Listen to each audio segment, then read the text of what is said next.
These are people watching a live broadcast as TV station employees are taken hostage. The chaos unfolding in Ecuador right now.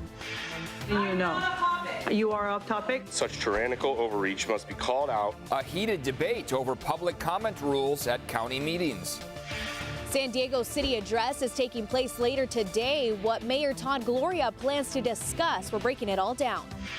We're facing a $68 billion budget deficit. The governor is unveiling his spending plan today. Why Republicans want him to declare a budget emergency. It's 6 a.m. on Wednesday, January 10th, and you're up with CBS 8.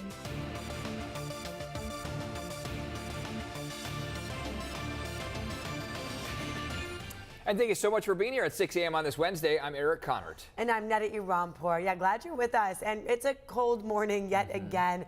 We're in store for gusty winds, light rain even. So let's start off with meteorologist Evan Narani with the check of that forecast. Hi, Evan. Hello. The mild conditions you could say before the storm. It's just that it is very cold out there. So I guess not all that mild. Mild in terms of the conditions out there because we're dry, but we are going to be seeing wind and rain move in late tonight into early tomorrow. So partly cloudy skies for the day today. It in turn has translated to a very cold start to the morning. Ramona is yet again in the 20s, 25 degrees in Ramona right now. Escondido at freezing, 32 degrees, 43 in Encinitas. When we look at these temperatures compared to 24 hours ago, most spots are seeing a small climb in temperatures compared to yesterday. I'll send things back to you.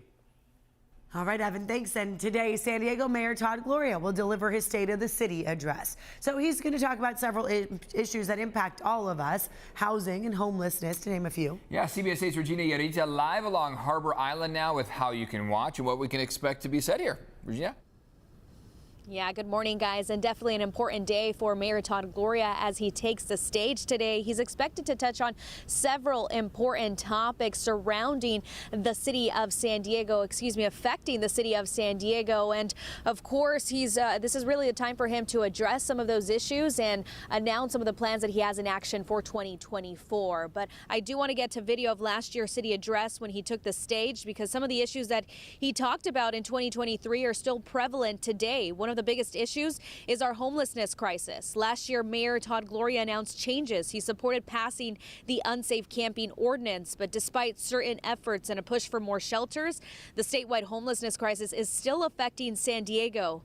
The mayor also came hard on the use and sale of fentanyl. In his 2023 address, he mentioned the overdoses and deaths in the past 5 years.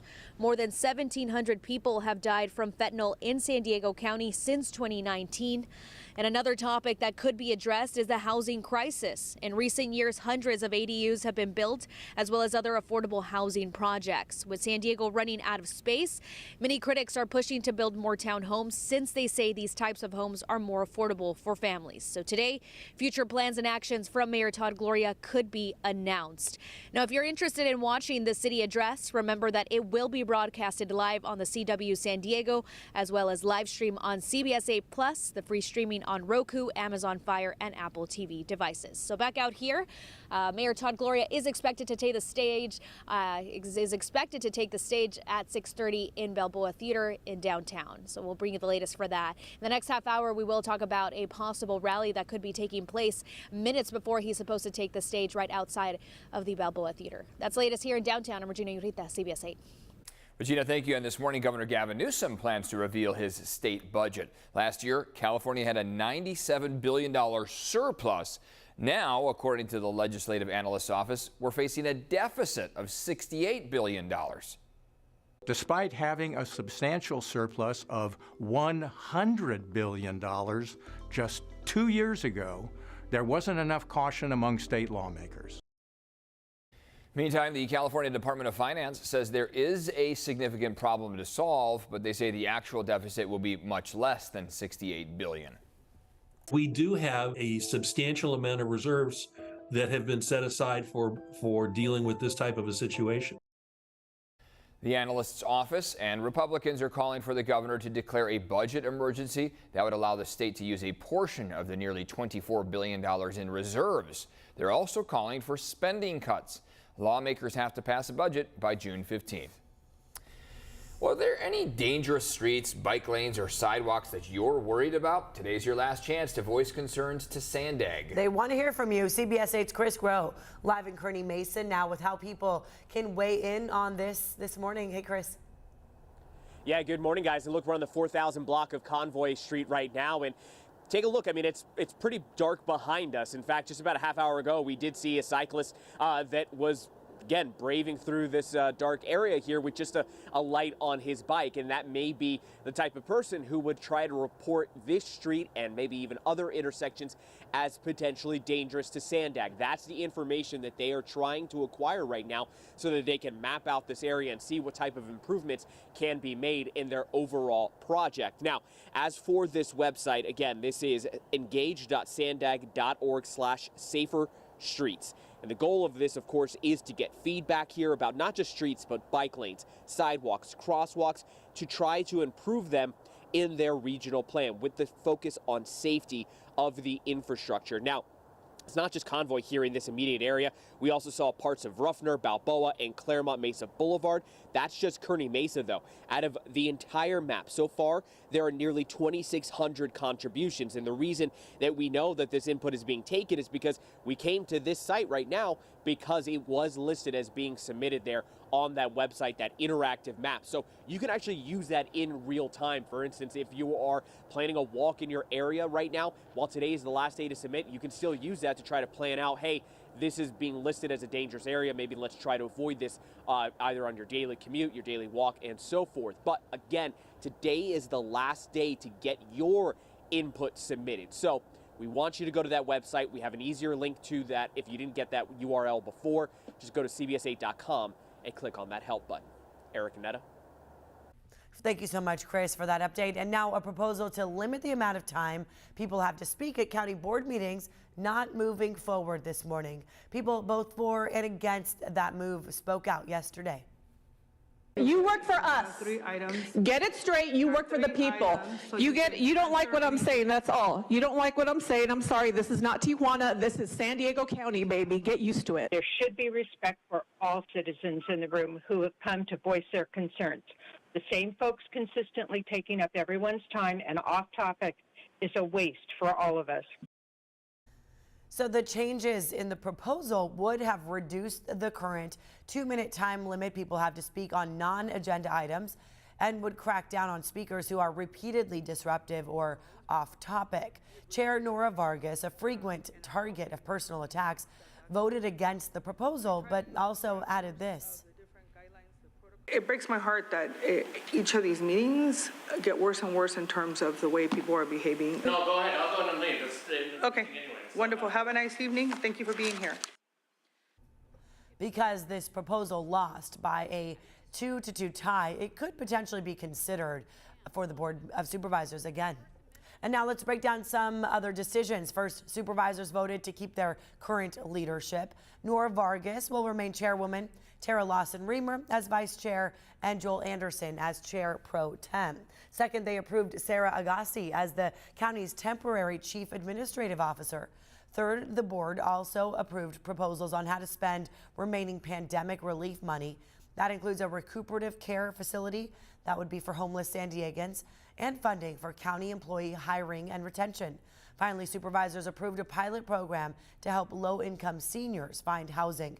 It would pair seniors with locals who have a spare bedroom. All right, let's take a peek outside here. Another chilly start, but just barely a little warmer, but my heater wouldn't know it. It's still cranked up. And we probably wouldn't either. I mean, the same jacket that you wore outside yesterday will probably work just as well. Heading in the right direction. A warm fleece.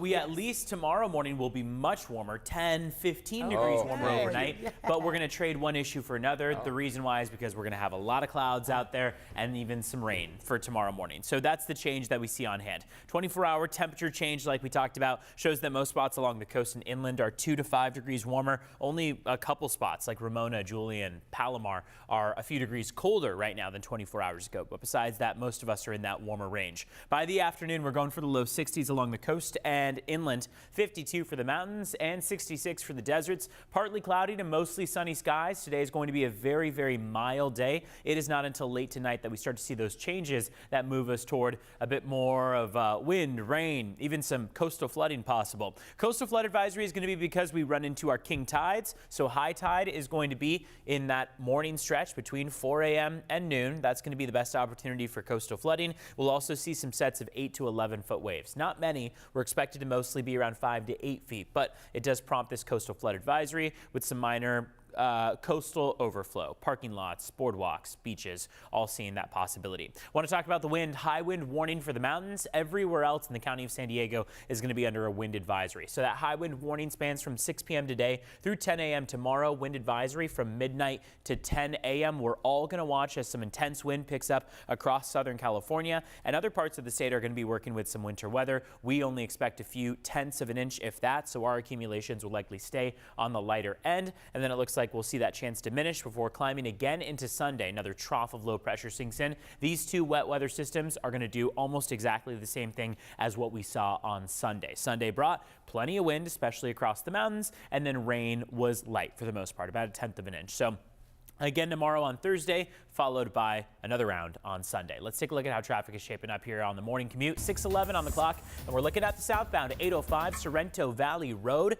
Looking pretty solid as we kick off the morning. Volume still not all that bad, but we are starting to see it pick up here in the 6 o'clock hour. And we earlier were tracking a crash that was in the Escondido area that has now been cleared. We also now have a surface street crash that just popped up just to the northeast of Santee, but that is not on any of the major freeways, so not slowing us down too much. Let's take a look at border wait times. Clock is just about to hit 6:12, and we are seeing that the San Ysidro port of entry is going to be looking at about a 90-minute wait, an hour and a half in total. Otay Mesa port of entry, about an hour 15 or so as you head through our Wednesday morning.